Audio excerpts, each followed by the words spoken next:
మొక్కలు పెంచే ప్రతి ఒక్కరు కూడా దీని గురించి తెలుసుకోవాలి. మీరు నర్సరీలోంచి మొక్కలైతే పట్టుకెళ్తా ఉంటారు. అంటుకట్టిన మొక్కలన్నీ కూడాను. అవి ఏంటంటే సంవత్సరంలోనే 2 సంవత్సరాల్లో ఫ్రూటింగ్ మొదలయ్యవలసిన మొక్కలు ఏంటంటే ఎన్ని సంవత్సరాలు ఆగినా సరే ఫ్రూటింగ్ రావు. దీనికి చాలా రీజన్స్ ఉంటాయి. అందులో మేజర్ రీజన్ వచ్చేసరికి నేను ఇప్పుడైతే చెప్తాను మీకు. ఇక్కడ చూస్తున్నట్లయితే ఇవన్నీ కూడా గ్రాఫ్టెడ్ మొక్కలు, అంటుకట్టిన మొక్కలు అనమాట. ఇక్కడ మామిడి మొక్క చూసుకున్నట్లయితే ఇక్కడ ఇది గ్రాఫ్టింగ్ చేసిన ప్లేస్ అనమాట. ఇక్కడ చేస్తారు. ఇక్కడ నుంచి ఏంటంటే ఇది అంటుకట్టిన మొక్క అనమాట మొదలవుతుంది. ఈ అంటుకట్టిన మొక్క అనేది ఫ్రూటింగ్ అయితే చాలా ఎర్లీగా ఫ్రూటింగ్ స్టార్ట్ అయిపోద్ది. ఇక్కడ గ్రాఫ్టింగ్ చేసిన మొక్క కింద వచ్చేసరికి సీడ్లింగ్ ప్లాంట్ అంటారు. ఈ సీడ్లింగ్ ప్లాంట్కి పక్కన చూసుకున్నట్లయితే ఒక చిన్న మొలక అయితే మొదలైంది. ఈ సీడ్లింగ్ మొక్క అనేది ఉందంటే ఇది ఫ్రూటింగ్ అయితే మొదలవదు. చాలా టైం పట్టేస్తుంది అనమాట. ఇది కానీ ఉందంటే మీకు ఇంచుమించు 10 సంవత్సరాలు 12 సంవత్సరాలు అలా టైం పట్టేస్తుంది ఫ్రూటింగ్ మొదలవ్వాలంటే. ఈ కొమ్మని మనం కటింగ్ చేయకపోతే ఇది మాత్రం చాలా ఫాస్ట్గా ఎదుగుతుంది అనమాట. అందువల్ల మీరు ఎన్ని సంవత్సరాలు చూసినా సరే ఫ్రూటింగ్ అయితే మొదలవదు.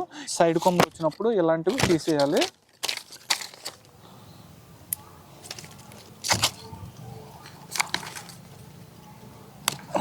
ఇదిగండి, ఇప్పుడు నేను సీడ్లింగ్ ప్లాంట్ కొమ్మ అయితే నేను కటింగ్ చేస్తాను. ఇంకా ఈ మొక్క అయితే ఎటువంటి ఇబ్బంది ఉండదు. ఇదే పెరుగుతుంది అనమాట. ఇంకా ఫ్రూటింగ్ కూడా ఇదే వస్తుంది. ఇది మాత్రం ఉంచకూడదు. ఇక్కడ ఈ నేరేడు మొక్కలకు కూడా చూడండి, ఇవి కూడా గ్రాఫ్టింగ్ చేసిన ప్లేస్ అయితే ఇది. కానీ ఇక్కడేమో మొలకలు అయితే స్టార్ట్ అయిపోయాయి. అండి, ఈ ప్లేస్ కిందనున్న కొమ్మలన్నీ కూడా మీరు తీసేయాలి. దీనికి కూడా చూడండి, గ్రాఫ్టింగ్ చేసిన ప్లేస్ అయితే ఇక్కడ వరకు ఉంది. ఇక్కడ నుంచి కిందకి ఏ కొమ్మలు వచ్చినా సరే తీసేయాలి. ఇదిగండి, తీసాను. ఇప్పుడైతే ఈ నేరేడు మొక్కలు కానీ మామిడి మొక్కలు కానీ ఇవి అయితే ఇప్పుడు త్వరగా ఫ్రూటింగ్ వస్తాయి. అదే కానీ ఈ మొక్కలు కానీ ఉన్నట్లయితే ఈ సీడ్లింగ్ మొక్కలు ఇది మాత్రం ఫ్రూటింగ్ అయితే త్వరగా అయితే రాదు. చాలా టైం పట్టేస్తుంది అనమాట. అందువల్ల మీరు మొక్కలు పెంచేటప్పుడే ఈ గ్రాఫ్టింగ్ చేసిన ప్లేస్ వరకు కూడా మట్టిలోకి అయితే నాటేయండి.